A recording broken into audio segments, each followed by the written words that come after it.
Hi folks, so just late hour here by me, evening, and while I was just locking up the house, I was thinking to myself, wow, did I learn a lot today? And then I realized, hold on a minute, I learn so much every day. There's so much going on, there's so much changing, there's so much happening, there's so much to learn, and there's so much growth that's taking place, and there's so many shifts and transformations and old things dying and new things beginning, and so much going on that every day is just absolutely jam-packed. That's one thing, but it also sometimes there's just overload. It's just so much happening, and even now, just finding time to catch my breath if I can. Even sometimes just trying to meditate doesn't really, to try and slow the mind down, to try and sort of reflect on what needs to be reflected, in order to process that which needs to be processed, to understand that which needs to be understood, to think about that which needs to be thought about, to consider that which needs to be considered, what is relevant. And so even for myself, besides for that, actually trying to do the homework in a way, taking stock, etc., doing the inventory in a way. Sometimes that does help me feel a lot lighter and sort of somewhat more aligned and centered, grounded, but sometimes it's just so much going on, so much to contemplate on, so much to consider again, so much to work out that there's no rest almost. You have those kind of days, and it all adds up, folks. It really does. I'm just thinking, how was my day today and how busy it was, and I say, well, that's not a true reflection of how I'm feeling now. I have to think about other things that have been happening for the last few days or for the last week. And then because I start looking and saying, okay, well, what has impacted me and what has sort of also just sometimes sent me for a swing? What's been hit me by surprise? What has been more taxing to me? Why do I feel this way? Sometimes, I say, well, maybe I had too much sun. That can be part of it, but sometimes it's just I had a very heavy conversation yesterday with someone who's in dire need of just assistance and support and love, and it takes it out of me, seeing this person that I know, who I love dearly, in such state of affairs, such bad state of affairs, and just knowing people in my life that the ones that I choose to be concerned about or think about or take the time, put in the effort, those that matter to me, the very important people in my life. There's not a lot, maybe 3 or 4, but those are, and I would say often out of those 3 or 4, 2 or 3 of them are having very challenging times. I myself am having challenging times as well, but to see others, I'm sure you folks know what I'm talking about, having real challenges where almost you wonder how they're going to make it through. Sometimes you can think that about yourself. You really can. You can find yourself in predicaments some days. And the predicament that you're in, you're not quite sure how it's going to play out, and you're not sure how you're really going to carry on with it. Yeah. Because that's also another thing, folks. We are growing at such, so many things at such a rapid rate, and yet what we outgrow consciously, spiritually, physically, in a way, that which we outgrow we still surrounded with, if you know what I mean. Like a relationship that you've outgrown, your job that you've outgrown, people in your life that you've outgrown. Right? The person who you used to be, the persona that people know you by. You've outgrown that. And yet people only know how to relate to you through the persona, in a way. And so you're having to still be that persona Pete.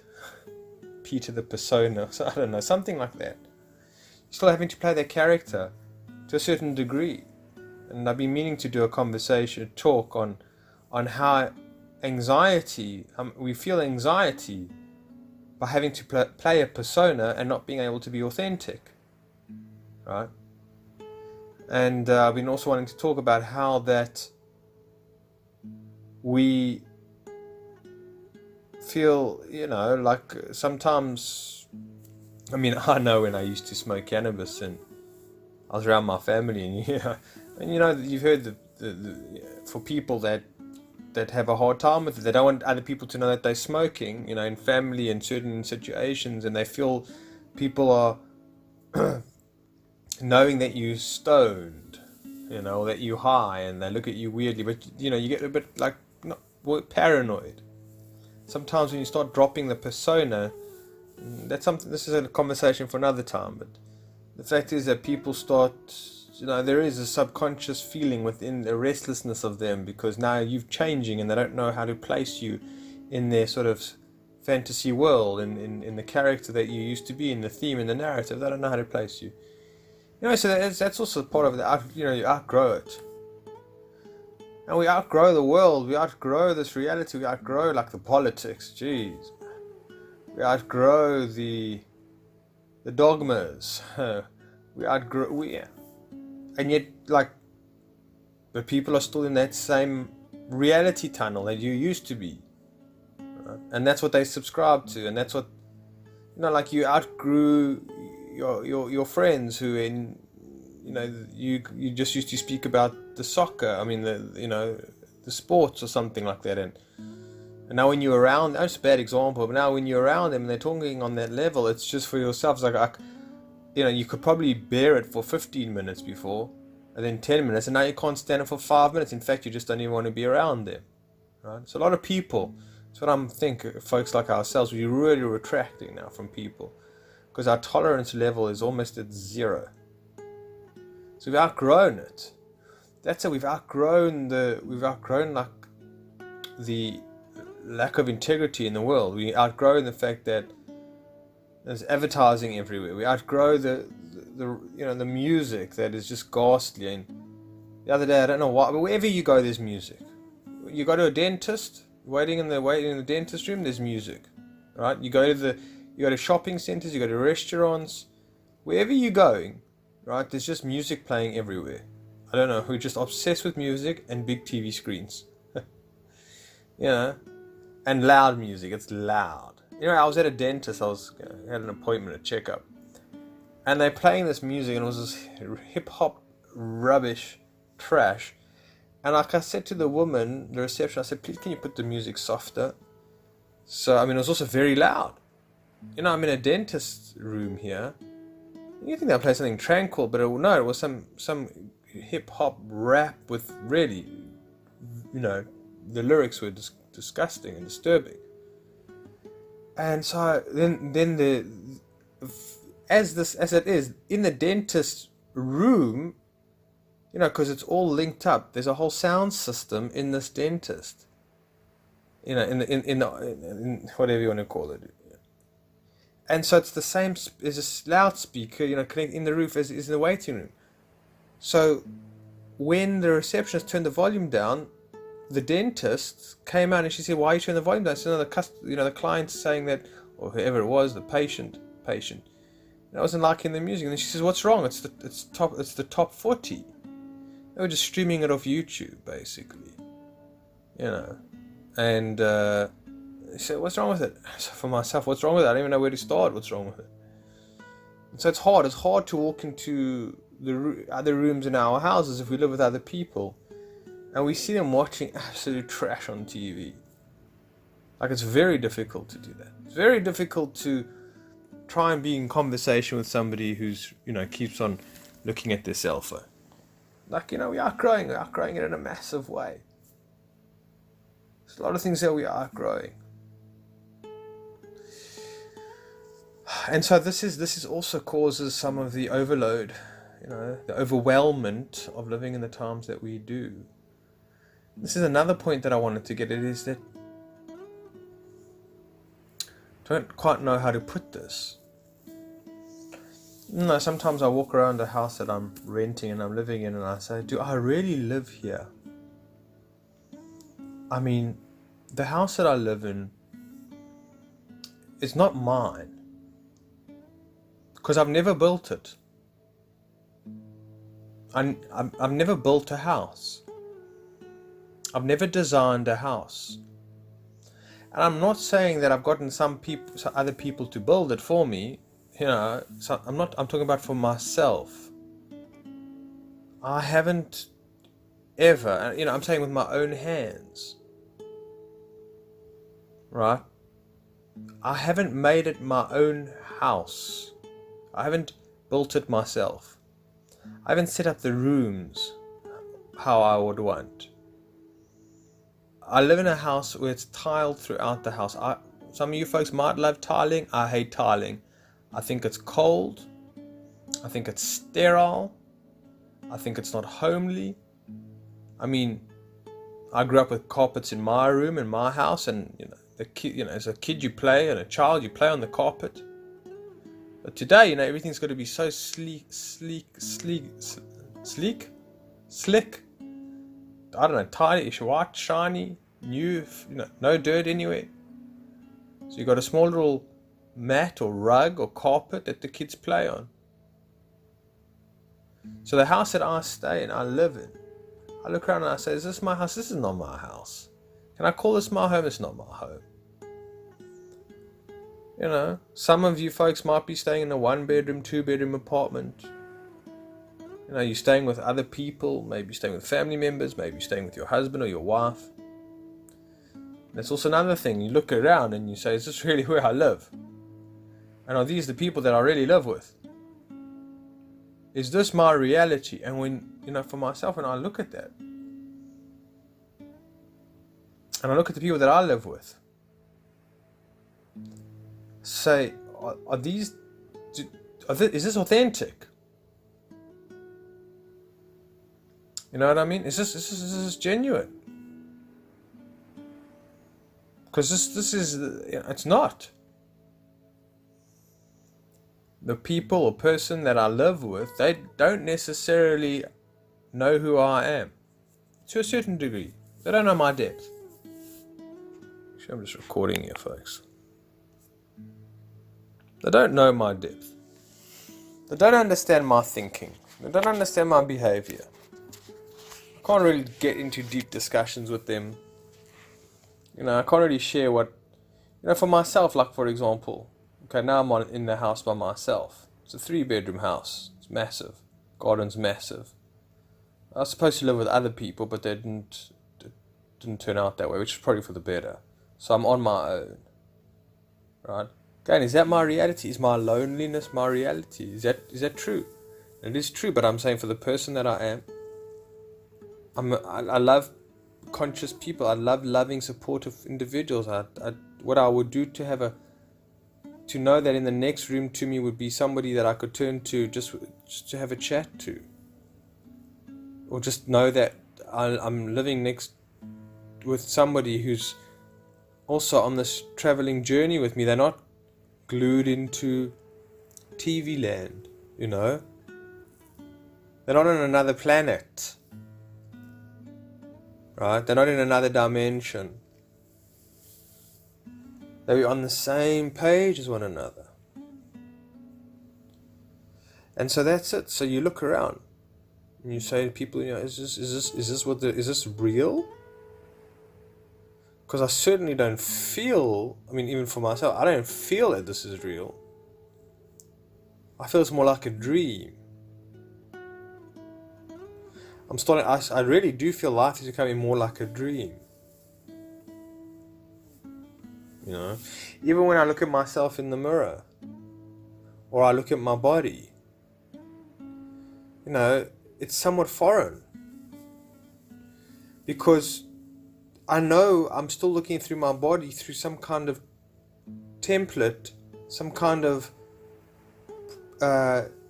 programming that I receive from culture. I mean, I'm very well, I'm not as much as others, but I'm identified with my body. I'm saying in regards to my features, like am I attractive? Am I not attractive? How am I looking today? How do I compare to other people? What's my age? What's my sex? What's my color? I mean, my race? Do I look more Greek than I do Jewish? Because I'm Jewish, and some people think I'm Greek sometimes, Italian, whatever. I know when I'm walking out in the world, people subconsciously, I pick up on it. That they're trying to square you up. They're trying to size you up. They're trying to figure out, have you got money or you not got money? Are you hot or you not? Are you a loser or you're a winner? Right? That's it. We're doing it all the time. We walk around like we're all on the runway, the fashion runway.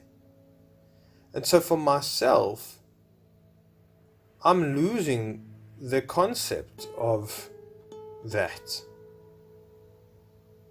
In my age, I mean, it's all practical, yes, but I don't define it the same way everybody else defines it. Right? And so that's also something that I like. I mean, I know like I sound like my brothers. So then who am I? I look like my father. So then who am I? I'm not really any of that. This is just all facility. This is all the tool. This is all, a tool. And so you become less identified with it in the modern way of things. And so for myself, that feels weird. Life feels weird. The food that I buy from the shopping center is absolutely weird. It's the most bizarrest thing. Knowing that this food, the way that it was grown, in such mass produce, with all the chemicals, with so little love involved, with so much personal touch involved, I think to myself, this is weird food. When I get, every now and again when I need to use something from a can, I think this is such a bizarre thing, this can. This morning, where was I? It was at a place these canned peaches. The expiry date was like 2021 or something like that on peaches. Now I know that there's proper ways, like you can ferment stuff and whatever, but with nowadays I'm saying that your delicious natural peaches, which weren't even natural, are sitting in glucose syrup, some kind of acidifier or whatever it is, some kind of chemical that you can't pronounce. It's what is it? I do a lot of sprouting, and then I go and I see there's non-GMO. It's like, it's like weird. It's bizarre. I don't drink water from the tap. I buy bottled water. Again, I'm buying this bottle. This plastic bottle, which is not great. Try and recycle it, but still, that's bizarre. I went to a funeral the other day. It was also very bizarre. I didn't feel anyone was really present. Anyone was really there. No one actually feels very present in the times that we live, I must say. Doesn't that people don't feel very present. Things just come and go, Important dates, weddings, anniversaries, births, deaths. It's like, who's got time for any of it? You just keep on going. You just keep on moving, baby. That's it. So for myself, I feel I live on a planet where everybody's rushing all the time, everywhere. It's bizarre. It's weird. It's strange. They're rushing in their cars, from traffic light to traffic light, and the one is red and they rev up to the red traffic. It's weird. It's a weird state of affairs, folks. I mean, it really is. And so, you feel like that Sting song. It says, I'm a Englishman in New York, I'm a legal alien, type of thing. You feel very foreign, outgrown this world. You look at it and it's bizarre. You look at the Kardashians and what goes on there, and it's just bizarre. I mean, from time to time when I see pictures, or I'm walking in the supermarket and they got all the magazines, and I look at these, like there's these fitness magazines, and there's a woman, and she's got a flat stomach, and I don't know what shit's going on there, barely wearing any clothes, with a big smile on her face, like not one hair out of place, absolutely toned, absolutely shaped. It's like bizarre. And then next to it will be like a People's magazine, or there'll be like a drunken face of a drunken celebrity, and on the front cover, and saying something, what the hell is this? It's bizarre. It's strange. You see often how the way that the child is doing the shopping, from the trolley. I want this, I want that, I don't want this, I want something else, I want that, I want it in red, I don't like the orange one, it doesn't like, then the parents just, would you like that in vanilla or chocolate, my darling? I see children, when they go shopping for shoes, 2 years old, and the parents are asking the child, which shoe the child, 2 years old, or 3 years old, or something like that. Bizarre. So bizarre, so bizarre. Like that song used to be. And again, where's all the good music? Where's all the music from the 90s, from the 80s? Right? Where is the people that were band members there, that really played real music? Where are all these people? What are they doing with their time? I know like U2, released a new album. Not that I'm really into them. But you don't hear about that. Sting, Gordon Summers, where's that guy? I can't think of the top of my head, but there's just so many. I think REM broke up, But there is. Where's Paul Simon, for example? I don't know. I'm not that much. I am into music, but not that much. Again, that's also bizarre music. So much of it. There's so much. There's so much TV. There's so many TV series. Oh, there's so many movies. Crying out loud. There's so many pictures that we're taking of what? I don't know. It's just too much, too much, too much. And where's it all going, folks? Anyways. Yeah, even for myself, so much to watch on YouTube. So many people. I have just unsubscribed myself to so many channels, and I keep on doing it. And it's still the few that I'm subscribed to, it's probably not even few, maybe 35. It's just too overwhelming.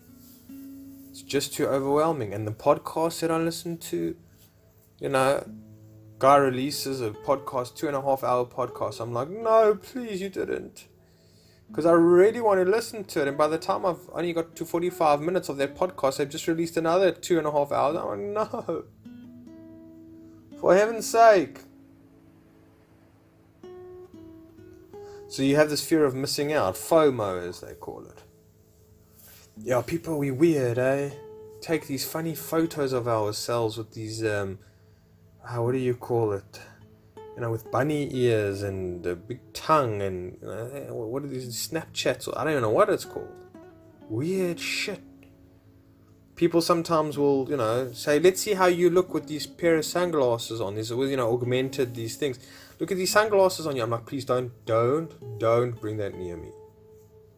Don't bring that near me. Yeah, folks, so, I could carry on.